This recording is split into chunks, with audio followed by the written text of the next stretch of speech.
Greetings all, and welcome to Lucas Brews. In this build video, I'll be having another go at Eduard's fantastic 1/72nd scale FW190, this time doing an A8 in the colours of Hans Dortenmann from JG54. So without further ado, let's get into it.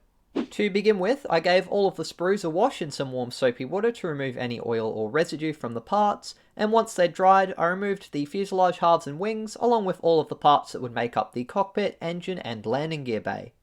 For the instrument panel, I removed the section of sprue that it was attached to rather than the entire part, so that I could use the sprue as a handle to hold while painting them.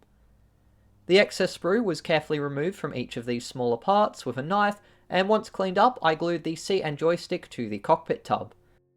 Some additional small rear wall parts were cut out and also glued into place, along with the side wall parts that came with raised details. There's also a set of sidewall details that have no surface detail, which is presumably there so that if you have the Profi Pack version, it's easier to add photo etch to them. The final part to add to the cockpit was the small pedestal, and once that had been added, I then cleaned up the engine gearbox next and glued it to the front row of cylinders. I used a needle to then drill out holes in the parts of the landing gear base structure that were missing, and once the wing spar had been sanded down slightly, I glued it to the left upper wing, installed the cannon, which has to be fitted before the wing halves are joined, and then repeated this step with the right side. Some piping and the middle wheel wells cover was then fitted, followed by some smaller frames, and what I believe is part of the machine gun ejection chutes. Inside the fuselage halves, I added the extra exhaust details and the cockpit bulkhead to the left fuselage half, and once the exhaust details for the underside of the cowling had been attached to the lower wing part, I then primed all of these sub-assemblies with some Vallejo gloss black primer, mixed to an even ratio with Vallejo acrylic flow improver.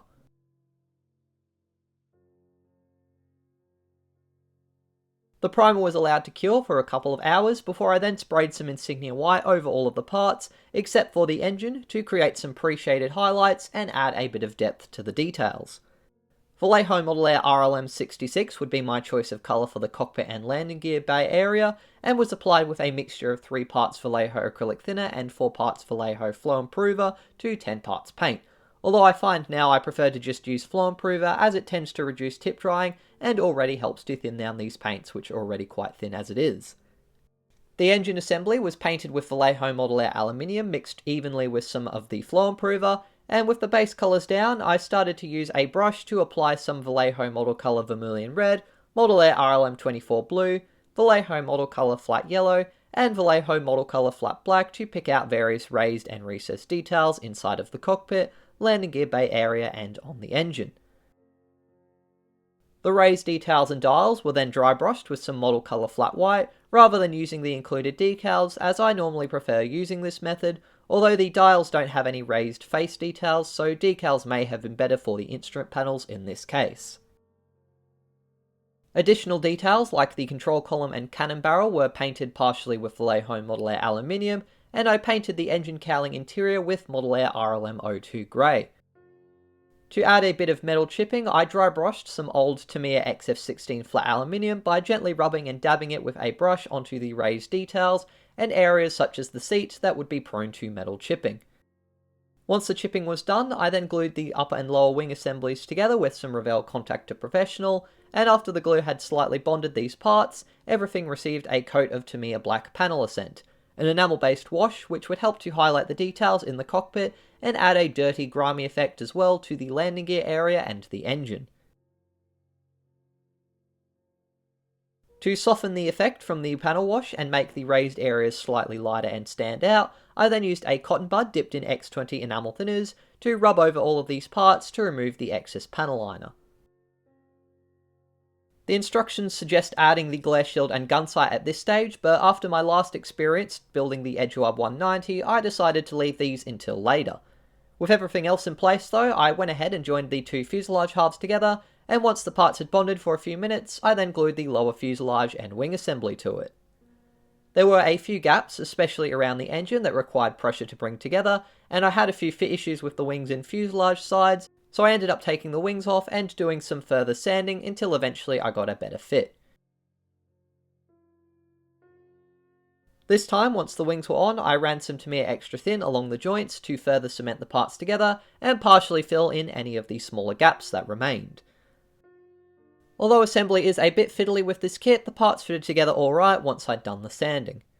The upper cowling parts were attached next, and they fitted pretty well, followed by the aileron, rudder and horizontal stabilizers, which after a tiny bit of sanding and cleanup, especially on the underside of the wings, fitted together pretty well. The outer cowling ring comes in two parts and required a fair amount of sanding to remove the burrs from the screw attachment points, but once they were cleaned up and fitted together, they were then glued to the front of the fuselage and fitted together pretty well. It wasn't until this stage that I realised I should have drilled out holes in the underside of the wing part, as I wanted to fit a drop tank, but I was able to still install the attachment point after it had been cleaned up and the pins had been removed from it.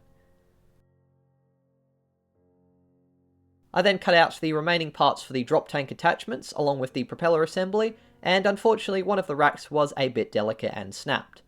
I probably should have installed it later though to prevent damaging it further while handling the model, and so that I could have better lined it up with the drop tank so that the rack was at the correct angle from the beginning, but I still installed them both at this stage. The tail wheel was also added and the propeller assembled before I cut out and assembled the drop tank, which didn't seem to fit very well to the rack. I had to partially remove the pin that's supposed to slide into the underside of the attachment point, and also readjust the frames for the drop tank, which was a bit tricky to do now that the glue on them had set. There was a slight gap on the fuel tank seam, so I filled it in using some Tamiya Extra Thin, but for some of the more noticeable gaps on the aircraft, I'd have to use some Vallejo water-based putty to fill them. The putty was applied using a cocktail stick, and the excess was either allowed to dry and later sanded away, or I removed it at this stage with a damp finger. The gaps were worse around the engine cowling and the wing halves, with some also present between the fuselage halves. Once applied, the putty was allowed to cure for 24 hours before then doing some light sanding to remove the excess and some of the remaining seam lines. I found I had to restore some of the recessed rivet and panel details using a needle, and I then noticed a large gap existed between the right fuselage and the wing joints. To avoid having to redo a lot of the panel lines and rivets here, I applied some masking tape around the gap first, and then filled it with putty, and once that had been done, I removed the masking tape, which had done a perfect job protecting the surface details. With the last of the putty cured, I masked off the engine, cockpit and landing gear bay area with some white tack, and then used it to hold the landing gear doors in place so that I could paint them along with the rest of the aircraft. I also used the white tack to make a handle on the back of the propeller and cooling fan assembly so that I could handle them while painting.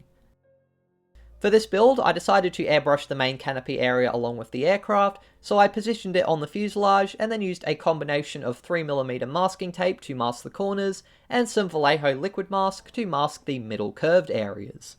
I applied the liquid mask in 2 coats to be sure I had a good coverage, and then I gave the whole model a wipe down with a microfiber cloth used for cleaning lenses to remove any remaining dirt or oils from the model before priming.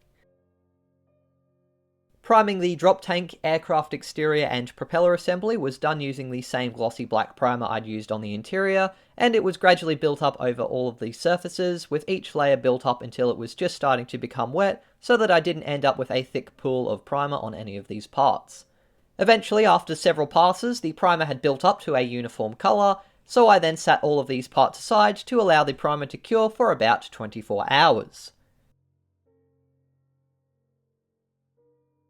Once the primer had cured, I began the painting process by doing the fuselage bands and yellow markings. I like to do them first so that they're not too unrealistically raised above the camouflage colours, and that way they're also done and out of the way for fun stuff like mottling.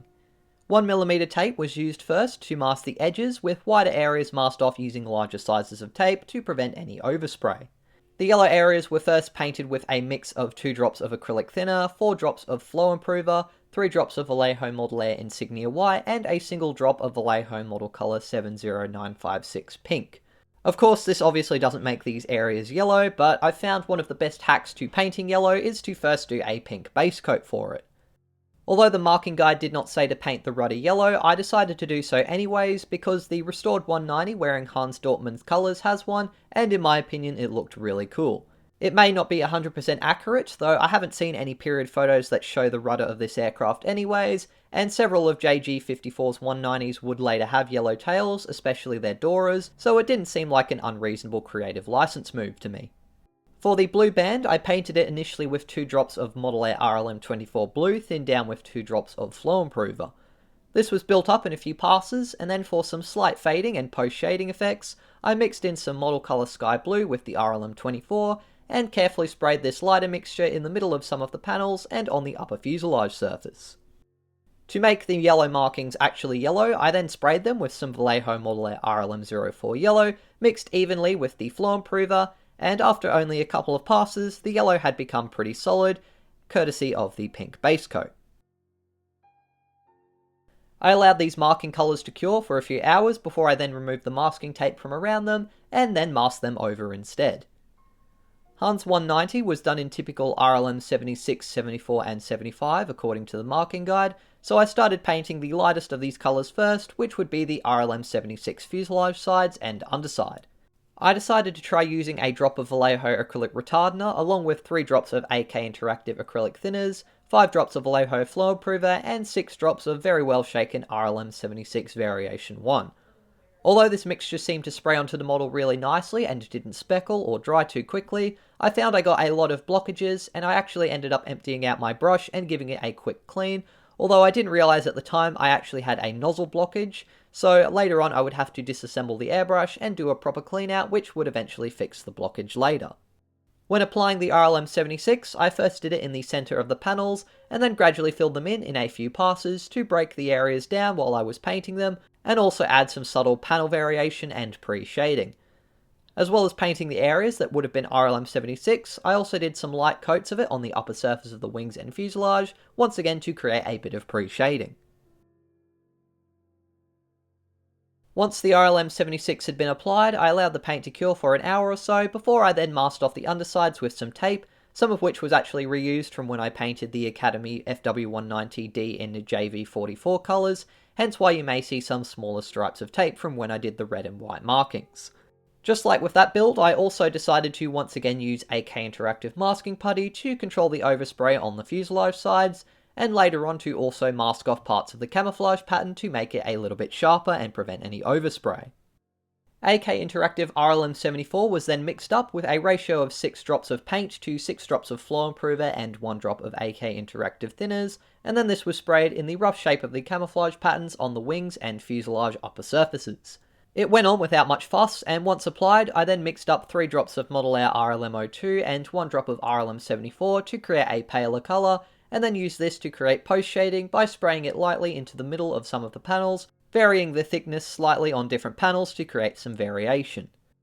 The RLM74 areas were then masked over with the AK putty, although there was some noticeable overspray as you can see here, since I hadn't masked the surface while applying the RLM74. I attempted to remove the masking putty around the battery access hatch, since in the instructions it showed this was painted a solid RLM75, and once that was done, I then mixed up the same ratio of 6 drops of flow improver, 1 drop of AK thinners, and 6 drops of AK Interactive RLM75 and started applying it to the empty areas on the camouflage. I probably could have done a few more passes than I did, but it was a bit difficult to judge if the colour was solid enough, so once I'd applied some of the RLM75, I then removed the masking putty and found that the contrast between the two darker colours was still really low and the post shading was way too subtle. So I decided to go ahead and remask all of the 76 and 75 off and did another pass with some of the RLM74. Once the RLM74 was a bit lighter and more uniform, I then did another round of post shading and panel variation, this time with a mixture of some Insignia white with the RLM74 that remained in my cup. This produced a much lighter and more saturated colour with some stronger fading. I didn't want to go too crazy with this effect, as I wanted a reasonably new looking 190 with just a bit of fading, but I do find it's better to do slightly more highlights than you want in the end, as varnishing and weathering will later tone it down a lot. I went ahead and repeated this with the RLM75, and after that, the model looked a lot better in terms of both the contrast between the colours, and it had some much better post shading. While the contrast between the darker camouflage was nice on the wings, the effect was way too sharp on the fuselage sides, which would be addressed next along with the mottling. For this, I mixed up 6 drops of flow improver with 3 drops of RLM75 and dropped the PSI on my compressor down nice and low until I was able to spray steady but fine patterns using my airbrush, and then I started to run a light coat along the edges of the RLM76 and 75 on the fuselage sides to add some overspray, making the transition between these colours nice and soft. Mottling was then created by spraying on small dots and shapes following the marking guide as best I could, and I found one way to do it is to keep the airbrush with a steady paint flow and start close to the model, and then gradually move it back, keeping the paint flowing at the same rate to make the modelled shapes gradually larger and more faded. This process of blending and mottling was then repeated with the darker RLM74, and once that was done, I could finally remove the masking tape on the markings. Overall, I'm really pleased with how this aircraft's paint job turned out, and I plan to keep doing my softer Luftwaffe camouflage patterns in this matter of still masking them off and then doing some finer overspray and mottling later on. Before sealing the paint job in and adding decals, I decided to assemble and paint the landing gear first. I removed the blue tack and doors from the wheel wells, and after cutting out and cleaning up the main and smaller struts for each set of gear, I glued them to each other and then to each door, and glued these in place in the wheel wells. A pair of tweezers is definitely recommended to help line up the smaller strut with its attachment point, but once everything is lined up and in place, the landing gear is pretty solid and looks quite good. While the undercarriage dried, I fixed up some of the yellow markings by brush using pink and then the RLM4 yellow, and I also painted the propellers a few coats of AK Interactive RLM70. The inside of the landing gear doors and the landing gear struts were then painted with several coats of AK Interactive RLM2 Grey 1941 variant. This was the first time I used this paint, and it seemed to produce a slightly more green shade than Vallejo's equivalent RLM02, which I previously used. After a few coats, I had to do some touch-ups with RLM76 on the landing gear doors, and after painting the tail wheel tyre flat black, I then sealed the paint job in and prepared the model for decals by applying a coat of Vallejo gloss varnish over the entire airframe. I really should have applied vermilion red onto the trim tabs on the control surfaces before applying the gloss varnish, but later on, after doing some of the first few decals, I would realise I forgot to do this and fix things up. The varnish was allowed to cure for 24 hours before I would then start applying the decals. Larger markings were applied first by breaking down the sheet into manageable sections, which were then dipped in some hot water for a few seconds, and once the decals started to slide off the paper, I applied some Tamiya decal adhesive where they would go onto the model, and then slid the decals into place, using either a brush or my fingers to move it around, and if there was too much water or adhesive on the area, I would gently soak it up with a cotton bud. You'll probably notice that I've left a certain tail marking off this build, although two are included in this kit. I tend to leave the swastika off my builds because YouTube is very unpredictable when it comes to historical symbols, and I'd really rather not risk my videos over a decal. The FW190 was obviously developed and operated by Nazi Germany, and many were built using forced labour, so that history is important to remember. For me though, the aircraft's development, engineering solutions, camouflage schemes, operational history, and the creative side of modelling are what I enjoy focusing on, so I'm happy to leave that particular marking off my build and keep the focus on the aircraft itself. After all the roundels and unit markings had been applied, I then used a brush to apply some Vallejo decal softener over all of them, and then repeated this process with the common stencils, and being an Eduard kit there were obviously a lot of them. To figure out which colour variant I should use for things like the walkway markings where there are several options, I ended up referring to the marking guide for the scheme, which shows most of the common stencils and what colour they were. The decals behaved really well, although I did have some of the finer walkway markings break on me, and there was some slight silvering on especially the wing roundels. I have heard that you can rub off the clear film on Eduard decals using lighter fluid, but I don't usually have any handy, and frankly I was terrified of ruining the paint job by trying this out on this build, so I didn't attempt it, although it's maybe something I'll try in a future video. Although a decal was included for the spinner markings, I decided to instead hand paint mine after attempting to apply it, so I went ahead with painting the white spiral using Insignia White, and then did touch-ups with flat black. I believe most Luftwaffe spinners were done in the field by the units, so they wouldn't have been perfect, but even so, I probably could have taken my time and been a bit neater. The forgotten trim tabs were now painted vermilion red, and after letting that dry for about an hour or so, I applied the last of the common stencils onto them. The decals were allowed 24 hours to dry, and in the meantime, I did some touch-ups on the propeller and the tail wheel, and then after that, I went ahead and sealed the decals in and gave the camouflage a dull matte finish by spraying the entire model with Vallejo acrylic matte varnish. Once again, I left the model aside for 24 hours to allow the varnish to cure, and in the meantime, I turned my attention to priming the wheels, various antennas, and remaining small parts. Somehow I lost the original drop tank I'd assembled, but I had a spare one from another Eduard 190, so decided to prime it up as well. Once primed, the drop tank was then painted RLM 76, along with some of the other accessories to match the underside of the aircraft, and then I assembled the fuel tank once the paint had dried. I ended up spraying another few coats of matte varnish onto the model as it was still slightly glossy in some spots, but once that was done and cured, I then started to attach the smaller antennas, the cannon barrels, pitot tube, and the damaged fuel tank rack which had fallen off during painting. I wouldn't be doing any more spraying, so I removed the white tack masks from the cockpit area and the masking which I'd applied on the main canopy. A cocktail stick was then used to gently scratch away any excess paint from the main canopy, as well as the forward windscreen, which I'd painted by hand off camera. I decided for this build to use the treaded tyres that are included, so I went ahead and filed one side of both of them slightly flat to give them a weighted appearance when they're on the model, and then I used a brush to paint the drop tank another coat of RLM 76, the glare shield which I'd left off the model with RLM 66, and then the tyres and gun sight with some model colour flat black. A brush was also used to do some touch-ups on the various antennas, before I then painted the bare metal parts of the landing gear strut with Vallejo Model Air RLM01 Silver, along with the tips of the pitot tube and part of the gun sight.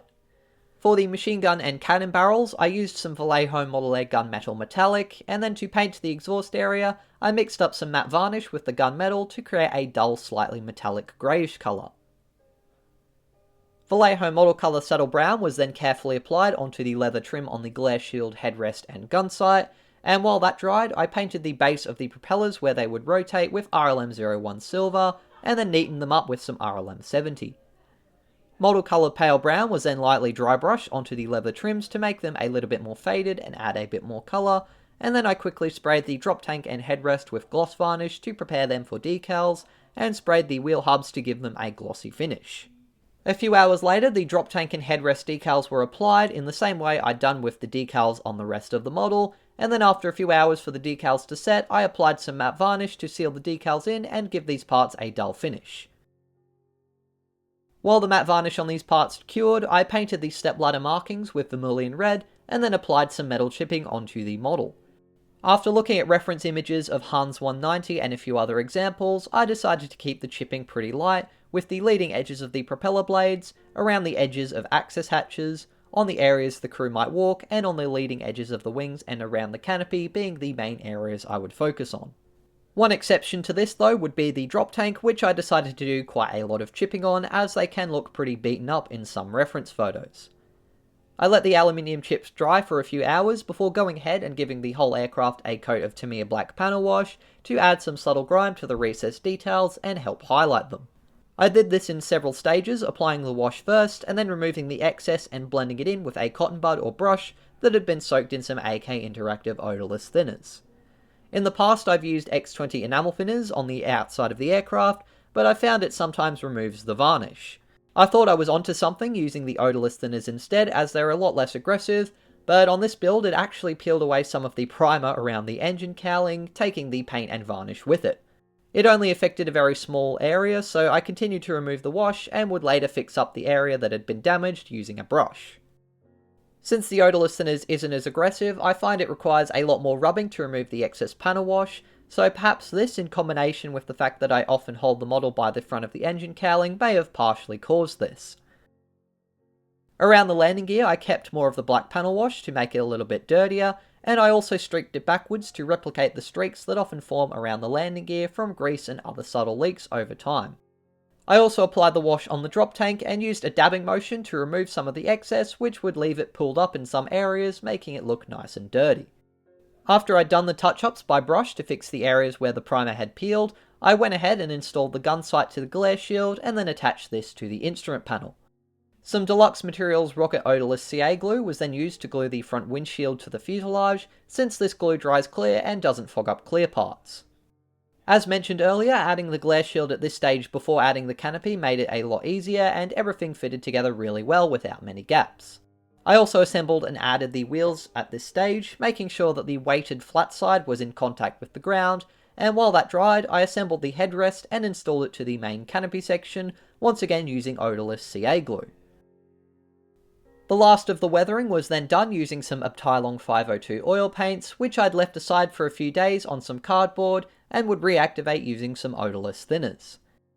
The black paint was used to add gun stains and soot markings on the cannon and machine gun barrels, as well as to add streaking around the shell ejection ports and around the leading edges of the wings near where the barrels are. A mixture of black and the more brownish coloured engine grime oil paints were lightly streaked around the cowling in a backwards motion to add some small oil stains and leaks from the radial engine based on reference photos, and this same mixture of colours was used to create the exhaust streaks.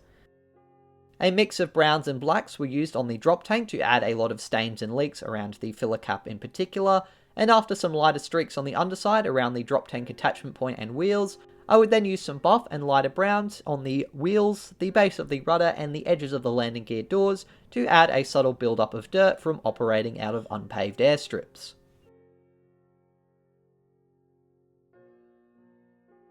Some engine grime and buff were also applied on the upper surface of the wings and then blended in a fair bit using some odourless thinners to add some dirt traipsed onto the wings by the crew and also some oil blown back from the engine.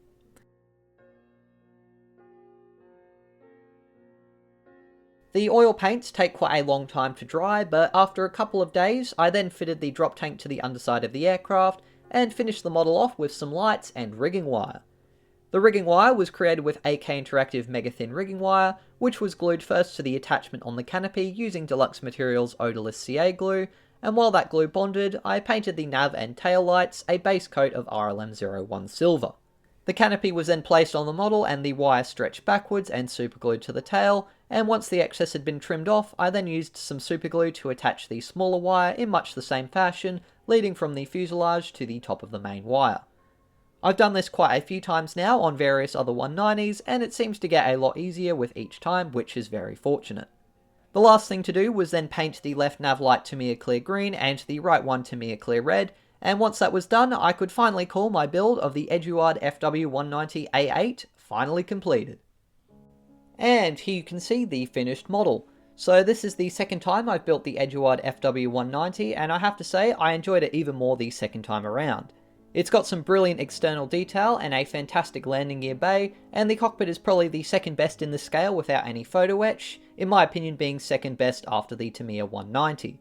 I spent a bit more time cleaning up the parts before assembly, filling the gaps more with putty, and assembled a few things slightly different to how the instructions said to do it, such as the cockpit area, and that's definitely made a big difference compared to my first Eduard 190. Using the AK putty to mask the camouflage really helped a lot with achieving the contrast I wanted between the colours, so I'll definitely continue to use this in more builds for schemes like it, and I'm especially happy with how the mottling and overspray effects turned out. On a less positive note, I could have done this spinner spiral a lot better. I'd say I've just gotten a bit rusty since it's been a good 6 months since I've done a build that featured one, which would have been the Airfix FW190 I did quite a few months ago. The primer peeling mishap was not ideal, but I managed to fix it relatively easily. I'd say the acrylic varnishes are just not up to withstanding the odourless thinners after a bit of rubbing or pressure from me holding the model. I find that although the Vallejo varnishes are not very tough, they're still very easy to spray, give the model a nice finish, and aren't particularly harmful compared to enamel or lacquer paints.